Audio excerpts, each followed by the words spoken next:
une année folle. Puis pour faire un peu vieille France que je ne suis pas, avec Sylvie Yvet, ici présente, et nous allons échanger avec vous. Alors, une année folle, je crois que ce qui est important de se présenter, mais je trouve qu'il est un petit peu ridicule d'expliquer à l'auteur quelle est sa vie. Et bien que je ne sois pas Fouché, ministre de la Police, j'ai été recalé à l'examen, je me permettrai de vous poser la question, Sylvie, qui êtes-vous, Sylvie? On n'a rien préparé. Je ne sais pas si je dois prendre le micro ou si je... Non, c'est pas le peine. Très bien. On parlera du livre, ne vous inquiétez pas. Une brave fille. Déjà, ça c'est... Est-ce que vous avez une dure ou rien? Une Joker, brave fille. venez la déclarer. Bien gentille, mais sous des dehors très sages, un peu rebelles. Et aimant bien publier des livres qui sont un petit peu à leur façon des petits pavés dans la main. Ah d'accord. Voilà. Je me suis rendu compte de ça après. D'accord. Parce que en général, la biographie, ça dépend de maison d'édition, des auteurs, alors on raconte plein de choses. Là, on dit quand même, parce que ça fait quand même bien dans nos provinces, c'est éminent, vous avez été dans les cabinets ministériels, ça peut être utile même par la suite. Peut-être c'était intéressant pendant à l'époque. Mais oui, voilà, on ne va pas s'égarer sur tous les temps, parler de la photo, de Marrakech, des enfants, des revenus. Stop. La vie privée. Non mais je savais, je suis ministre de l'Intérieur. Donc la provocation policière est un thème éternel qui survit jusqu'à nos jours. Pour être plus sérieux, si tant est que j'arrive à l'être, c'est que nous allons découvrir un roman qui se passe à une époque particulière, qui est celle des 100 jours. Alors, tout le monde, oui, effectivement. Et c'est quoi les 100 jours? Alors, les 100 jours, c'est 1814, pardon, 1815, mais l'année folle, c'est 1814-1815, qui a vu se succéder en France 4 régimes. Première chute de Napoléon, suivez bien, hein. Pour ceux qui ne connaissent pas. Première chute de Napoléon, 1814. Arrivée de Louis XVIII, qui sort du chapeau. Dans les fourgons de l'étranger, on a beaucoup dit à l'époque, frère de Louis XVI, il faut oublier. Un an plus tard, Napoléon, qui est exilé à l'île d'Elbe, se dit il y a un coup à jouer, il ne se débrouille pas si bien que ça, je tente un coup, je reviens. Et il revient, il fait un coup d'État, il n'y a pas d'autre mot, mais sans tirer un coup de fusil, et avec l'accord évidemment de tous les militaires qu'il rencontre sur le chemin. Du coup, Louis XVIII s'échappe et s'exile. Et 3 mois plus tard, donc c'est ça qu'on appelle les 100 jours, c'est cette courte période où Napoléon est revenu après avoir abdiqué. Et évidemment, toute l'Europe lui tombe sur le corps parce qu'elle a toujours aussi peur de lui. Il a beau dire qu'il ne veut pas faire la guerre, plus personne n'a confiance en lui. Et donc c'est l'échec définitif à Waterloo. Et cette fois, l'exil pour toujours à Sainte-Hélène. Et retour de Louis XVIII. Je crois que c'est unique au monde.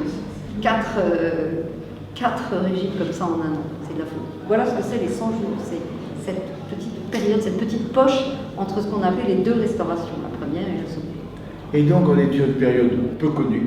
Peu connue. Et je crois qu'il y a un thème plus général, là je suis chargé de pub sur le 19e siècle, qui fait que c'est un siècle méconnu, on ne va pas s'égarer, mais qui mérite d'être connu parce que c'est quand même toute une période entre l'Ancien Régime et la Révolution, comme aurait dit Tocqueville, où on oscille entre monarchie, empire et république. Ça finit par la République. Mais ça n'avait rien d'évident. Non, même en 1871. Oui. Donc on ne va pas allonger sur ce thème, mais connaissez votre 19e siècle, il y aura des questions l'année prochaine à Paris. Et surtout, c'est d'une modernité incroyable. Et ça, on ne le sait pas non plus, on ne s'en doute pas. Bon, alors on revient en 100 jours, c'est quand même un roman. Oui. Il y a des personnages. Alors on commence par... Un roman vrai, hein, j'insiste. Tout est vrai. Tout est vrai. Alors, les personnages. Alors bravo pour la fiction. La réalité dépasse la fiction. La réalité dépasse la fiction, comme souvent. C'est votre côté rebelle, finalement. Bon, mon côté rebelle va beaucoup plus loin que ça. Vous êtes pire. Tant pis, nous sommes partis, on ne peut plus reculer. Non. Nous avançons. Alors il y a quand même, ce ne sont pas les premiers rôles, mais certains Napoléon de retour. Et un Louis XVIII de l'autre côté, qui sont non pas les héros, mais qui sont des personnes qui marchent. Oui, des vraies personnes. Voilà. Et pour les situer en 2 mots, l'antinomie de... Oui, non, mais je voulais juste dire, tellement des vraies personnes qu'une amie m'a dit, mais quand tu fais parler Napoléon, tu inventes les dialogues. Alors je lui dis, mais bien sûr que non, enfin, il n'en est pas question. Je t'ai dit que tout était vrai. Elle me dit, mais il parlait vraiment comme ça, Napoléon? Ben oui, Napoléon était incroyablement moderne. C'est vrai, c'est quelquefois étonnant. Et c'est pour ça que parfois les gens ont du mal à croire que ce que je raconte est vrai, mais tout est vrai. Alors la différence entre Napoléon et Louis XVIII, alors, en tout cas, eh ben, Napoléon se présente à cheval, et c'est quand même, ça frappe les esprits. Louis XVIII est obèse, mais obèse, une obésité morbide. Réellement, il est, même sur les tableaux, même sur les toiles, qui veut essayer de l'arranger un petit peu, il est vraiment triangulaire comme ça. Et il peut à peine marcher, il a la goutte, il a les pieds enflés, on ne peut que le présenter sur un fauteuil. Première différence. Mais l'autre, peut-être qui est intéressante et peu connue également, je pense, de beaucoup de Français, c'est qu'il a beau être un roi, c'est un roi très libéral. Et finalement, il va octroyer, il ne veut pas employer le mot de constitution parce que ça fait trop révolutionnaire, mais il octroie, le mot est un peu vieillot, mais tant pis, ça fait même rire à l'époque. Cursus Napoléon, Chateaubriand s'en moque énormément. Zut, j'ai perdu le fil. On a parlé de Louis XVIII, à sa beauté comme j'aime. Alors il octroie, oui, merci beaucoup, il octroie une constitution qu'on appelle la charte constitutionnelle. Bon. Et résultat, quand Napoléon revient de l'île d'Elbe, il est obligé de s'aligner, parce que lui, il n'était pas du tout libéral, hein, Napoléon. C'était pas la liberté et la paix, c'était même exactement l'inverse.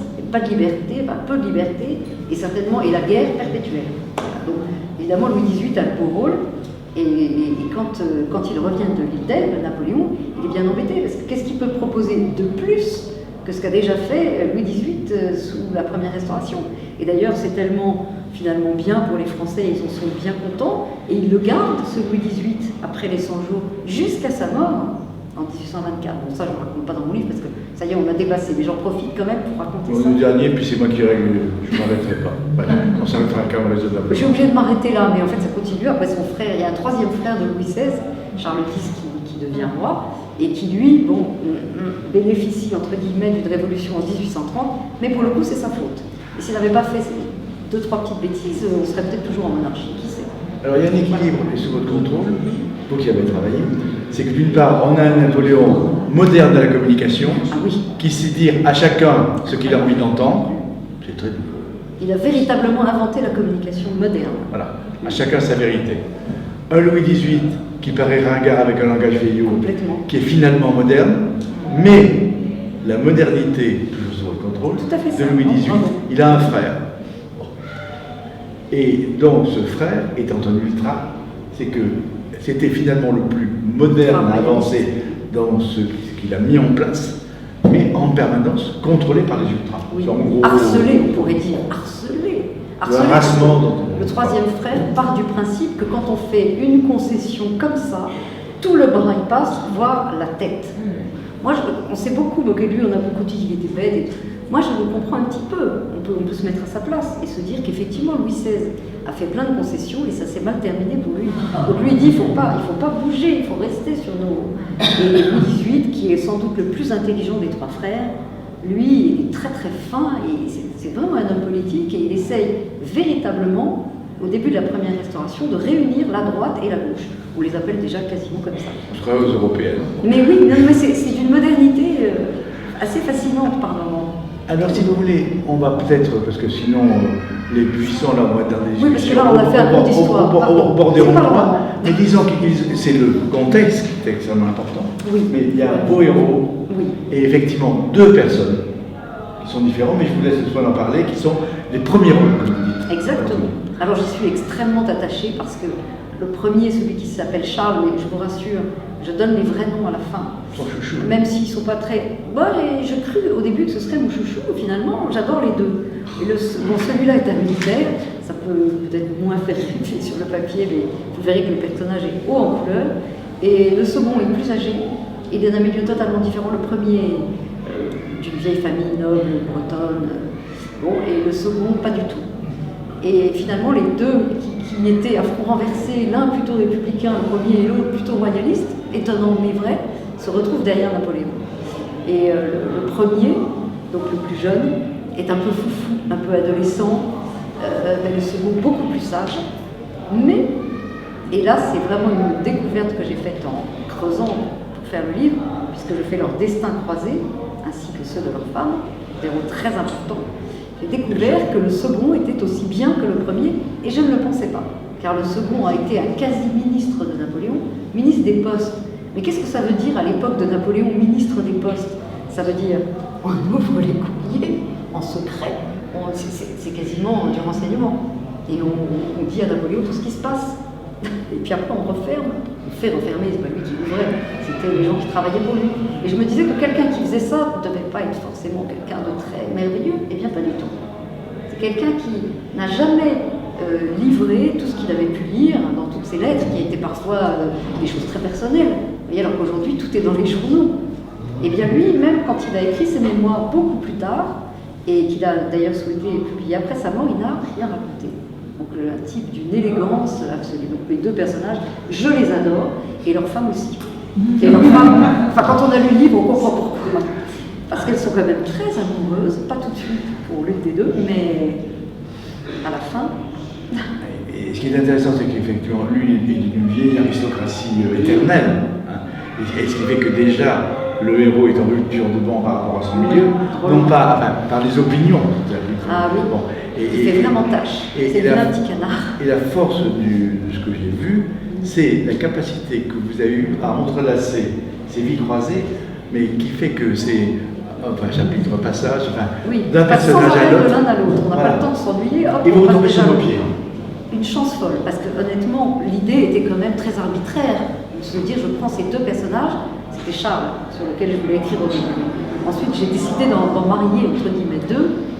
Et c'est vrai que c'était très arbitraire comme idée. Donc j'avais un premier manuscrit sur Charles, un autre sur Antoine, et ensuite j'ai voulu marier tout ça. Et bien la chance a été que c'était possible, que ça marchait, c'était merveilleux.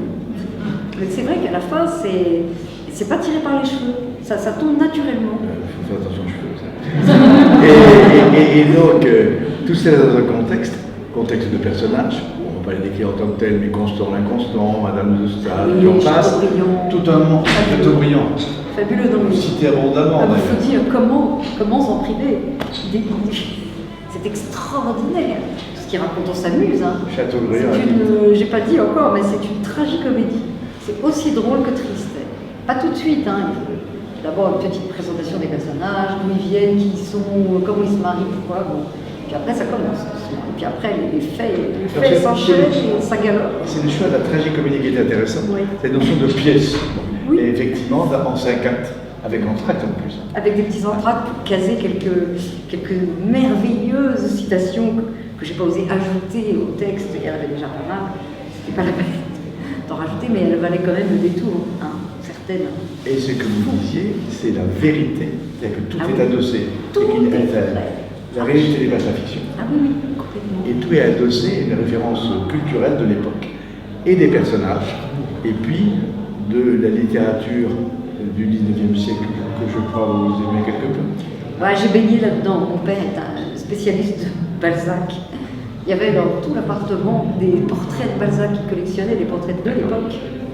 Et c'est vrai que bon, j'ai lu que du 19e pendant, je pense, une quarantaine d'années. Jusqu'à ce que je réalise que quand même, il existait aussi des auteurs contemporains et que il fallait. Oui, non, mais naïvement, je me disais, autant lire ce qui est déjà validé. Bon, les grands auteurs, on en a pour toute la vie. Et puis j'ai réalisé que quand même, dans les auteurs contemporains, il y avait des choses merveilleuses. Alors. Mais ça m'a pris 40 ans. Donc oui, je baigne là-dedans. Le 19e, c'est le seul truc que je connais vraiment un peu. Avec passion. Alors même, je fais une parenthèse, puisqu'on dit, bon, j'usage de dire, 19e, l'essor du roman historique. Pouvez-vous avouer quand même devant tous ces messieurs dames ici réunis, votre goût pour l'histoire très ancien, parce qu'il faut quand même tout dire. C'est vrai, mais je m'arrête 2 secondes sur le roman historique du 19e, parce que justement, je n'aime pas beaucoup, moi. Parce que je vous laisse l'expliquer vous-même. Parce qu'on mélange du vrai, du faux, on invente des trucs. Moi, ça me chiffonne. Moi, j'aime bien, quand je fais quelque chose, savoir que c'est vrai. Ou alors que c'est faux. Mais pas qu'il y a des choses vraies et des choses pas vraies. Et moi, je ne sais pas ce qui est vrai et pas vrai dans tout ça. Donc, ça me chiffonne beaucoup. Donc, le 19e, pour ça, j'aime pas beaucoup. Les trucs d'Alexandre Dumas, c'est très sympathique à lire, mais ça ne m'apporte pas. Je préfère lire une fiction totale à ce moment-là. Et alors, l'histoire, oui, l'histoire, moi, j'ai toujours été une littéraire pure jusqu'à il y a quelques années. Et c'est juste parce qu'un sujet m'est tombé sur la tête, c'était mon premier roman, celui d'avant, qui s'appelle Mousseline la sérieuse. Et tout à coup, j'ai réalisé que c'était peut-être intéressant de se mettre dans la peau de la fille oubliée de Louis XVI et Marie-Antoinette et de lui faire raconter de l'intérieur tout ce qui se passait. Donc c'est un livre à la première personne, dans le style de l'époque, le seul que je suis capable de un peu copier. Et c'est vrai que depuis que j'ai découvert ça, je n'arrive pas à me dire que je pourrais faire autre chose qu'un roman vrai. J'appelle ça comme ça, je ne sais pas comment l'appeler. Donc, en fait, les personnages de Jenny Fofi, notamment Charles, étaient un peu votre première idée. Vous n'avez pas réussi à passer à l'acte. Oui. Et Mousseline la Sérieuse, qui a été votre premier livre roman, en fait, vous a permis, en disant je à sa place, d'acquérir une confiance, d'être capacité, et de faire ce deuxième roman qui, alors qu'en esprit, il était pour partie conçu avant Mousseline. Complètement, mais lui tout seul, pour le coup, sans Antoine, mais j'aurais aimé, à l'époque, je rêvais de faire un livre qui serait très court, très peu pédagogique, quelle folle, et très poétique, moyennant quoi personne n'aurait rien compris. Je ne sais pas, est-ce que c'est pour ça que je ne l'ai pas fait? Je ne sais pas, je n'osais pas me lancer. Et c'est en ayant l'idée de Mousseline, et en voyant que finalement j'avais réussi à le faire, parce que je n'étais pas du tout sûre de pouvoir faire au début, et là je me suis dit, je peux revenir au sujet. Mais tout seul, Charles tout seul, c'était peut-être dommage. C'était plus amusant de le marier et de croiser ces deux personnes si différentes, et en plus le destin est différent aussi à la fin, donc ça valait la peine. Mais je trouvais que c'était plus enjoué, plus amusant à lire. C'est la langue, la façon dont vous écrivez, de l'enchaînement des actes, des chapitres, et c'est quelque chose d'extrêmement important. Donc, oui, c'est une telle histoire de fou, quand on regarde de près. Vraiment. Et en fait, vous n'êtes pas historienne d'origine. Non, je fais un tout ça petit vous peu a rasé un petit peu. Oui. Soyons clairs. Ce que vous-même avouez.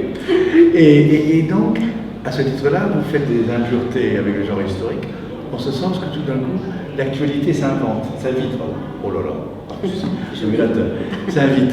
C'est par exemple au château de Raret, qui appartient à la famille de Charles. À ce moment-là, vous faites allusion au tournage de La Belle et la Bête. Oui, c'est un historien.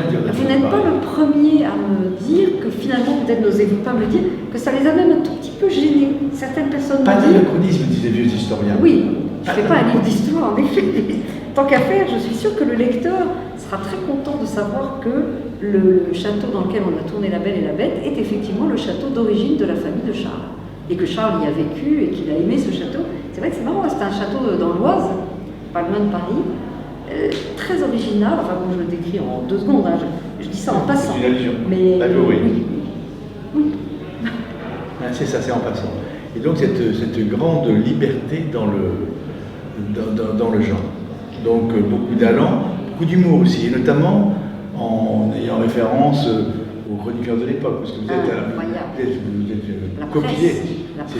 C'est le père de Gand, Louis de Foixneuf, qui en fait sont les reflets. Oui, mais il y a aussi le bandit corse a quitté l'idée, voilà, la presse officielle, la presse, ce serait peut-être, je n'ose pas dire de nom, mais tant pis, je ne préfère pas, et c'est vraiment le bandit corse a quitté l'Idelbe, le lendemain, enfin quelques jours plus tard, c'est le Corse, tout simplement, après c'est Napoléon. Après, non, c'est d'abord Bonaparte, sans doute. Ensuite, c'est Napoléon, et quand il arrive enfin à Paris, ayant franchi tous les obstacles, Sa Majesté impériale est entrée dans Paris. Voilà, et ça, c'est la presse.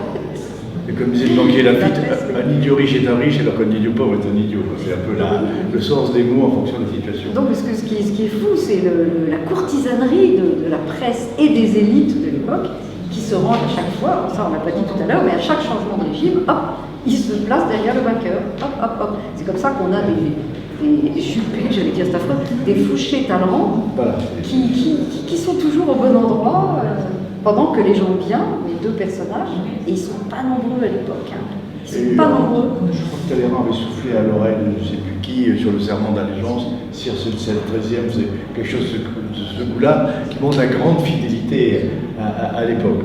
Mais on peut être aussi changeant et constant. Par exemple, Constant, qui finalement... C'est toujours l'argument de ceux qui changent, c'est vrai que... Mais il est resté fidèle, enfin, à sa manière. Oui, ils sont toujours fidèles à leurs idées, mais oui, ils disent toujours ça. Mais c'est vrai que Constant est un cas très particulier, Benjamin Constant. C'est un cas très particulier parce que c'est vrai qu'il est libéral, au sens du 19e, c'est-à-dire plutôt de gauche. Aujourd'hui, on pourrait dire, enfin je ne sais pas comment on pourrait expliquer ça, mais c'est pas du libéralisme économique, c'est plutôt du libéralisme politique. C'est un libéral, et les libéraux, pendant tout le 19e siècle, sont un petit peu, enfin jusqu'à Louis-Philippe en tout cas, sont toujours un peu assis entre deux chaises. Ils ont beaucoup de mal à savoir qui est le meilleur des candidats, mais finalement, ils se rangent tout de même derrière Louis XVIII, puisque je l'ai dit tout à l'heure, c'est le plus libéral des deux. Mais quand Napoléon revient, alors qu'il vient de faire une tribune assassine contre Napoléon, voilà que Napoléon, très malin, le flatte et lui dit qu'il a besoin de lui pour rédiger sa propre constitution, et bien il tombe dans le panneau et il accepte. Et alors après ce qu'il vient de dire, dans la presse, c'est quand même énorme. Mais ça, c'est des choses qu'on voit encore aujourd'hui assez fréquemment. C'est ça qui m'a amusé aussi. Alors on a un thème très fort qui est honneur et fidélité. C'est ça c'est vraiment par rapport aux girouettes. Oui. Les deux personnages sont des gens d'honneur à leur façon, ils ont évolué. Ils ne sont pas des inconditionnels de Napoléon. Non, c'est ça qui est fort, c'est que ce ne sont pas des fanatiques de Napoléon. Ce sont des gens qui connaissent très bien les défauts de Napoléon, mais qui malgré tout décident de lui rester fidèles pendant les 100 jours, et ils ne prêtent pas serment à Louis XVIII, contrairement à pratiquement tous les autres. Et malgré tout, on les condamne à mort au début de la Seconde Restauration. Mais je ne suis pas en train de vous raconter la fin de l'histoire. Alors ça, on est au milieu. Est-ce qu'on pourrait, en deux brèves lectures, camper des moments, l'un qui est le début, le jugement, qui est parce que je trouve que les propos de Charles sont majestueux, et après le texte sur Waterloo qui montre le morceau de Bravo.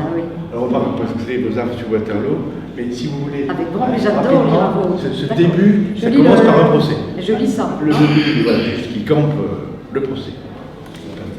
La parole est à l'accusé. Messieurs, commence Charles avec résolution. Son regard droit et ardent s'adresse, tout comme sa voix, au juré qui l'écoute avec sévérité, visage fermé, sourcils froncés. Si dans cette journée importante ma vie seule était en cause, j'espère avec raison que celui qui, quelquefois, a su conduire de braves gens à la mort, saura s'y conduire lui-même en brave homme. Je ne vous retiendrai pas longtemps, mais ce n'est point devant vous, messieurs, que je dois appuyer sur le sentiment. Elle passera dans vos cœurs, messieurs, cette conviction intérieure que j'ai, que je proclame hautement, dans ma pensée, dans mon action, l'honneur est intact. Donc nous sommes bien dans une pièce, une tragédie et une fable avec une morale. Et une comédie en même temps, parce que ça vire. Et en même temps, une impression relativement originale que je vous demande de noter. Si vous pouvez le passage sur Waterloo, verset 66, comme dans la messe à livrer, page, qui à ce moment-là vous illustre le morceau de Bravo. Et donc effectivement, on vous imagine écrivant ça au final, que ça a été le calvaire. Oui, exactement. J'ai lu un livre de 1000 pages sur Waterloo vu par les écrivains, parce que tout ce qui était stratégie militaire et tout, les hommes qui aiment ça, et on sait bien que c'est les garçons qui aiment ces trucs-là, désolé mais oui, alors ceux-là ils connaissent déjà. Et pour nous les femmes, on se fiche éperdument de la stratégie, de qui vient de là, italien qui fait quoi. J'ai donc lu uniquement ça, et j'ai quelques pages. Oui, non, ça. Alors, oui, j'ai fait plein de petits intertitres pour qu'on passe justement fréquemment de l'un à l'autre. Tout ça au sein de quelques gros chapitres. La lave combattait la foudre. Le voici donc, cet autre 18 juin de l'histoire de France. J'en profite pour dire que c'est la seule date de tout le livre. C'est sans date parce que c'est comme une fable finalement. C'était en 1815, mais ça pourrait être aujourd'hui presque, transposé. Donc pas une date dans le livre. Le voici donc, cet autre 18 juin de l'histoire de France, avec ses derniers tableaux vivants de la bataille, avant que leur mouvement soit statufié, en arrêt sur toile où domine le rouge et le gris, pour ne pas dire le noir. Les chevaux piaffent. À l'aube, la pluie a cessé. Malgré le ciel bas, un froid soleil cherche à paraître. Les soldats progressent dans les moissons mouillées, les pièces de canon coupent la terre gorgée d'eau jusqu'aux essieux comme autant de socs. Les hostilités commencent tard dans la matinée, pour laisser aux faibles rayons le temps d'assécher ne serait-ce que les flaques. Napoléon, juché sur sa jument blanche Marie, dont les jarrets s'enfoncent dans la boue, se montre toujours très confiant. Wellington a jeté les dés, et ils sont pour nous. Même s'il porte son fameux bicorne noir et sa célèbre redingote grise, son sabre et ses éperons d'argent, il n'est plus tout à fait le même. Hébété, par moments il somnole, comme si son corps le trahissait. Donc voilà un immense morceau de bravoure. Notre duo du jour, alors qu'on ne se connaissait pas, était simplement d'éveiller le désir chez vous, de découvrir cet ouvrage, et plus si affinité. Et je me permettrai de penser à Paul Valéry, Mes racines du Midi, qui parle des civilisations mortelles et qui dit à un moment donné, alors entre l'ordre et le désordre règne un moment délicieux. Et il est vrai que dans ces périodes troubles, il y a beaucoup de drames, mais la façon dont vous le dites, c'était un moment délicieux. Je vous en remercie, Sylvie. Oh, je vous remercie.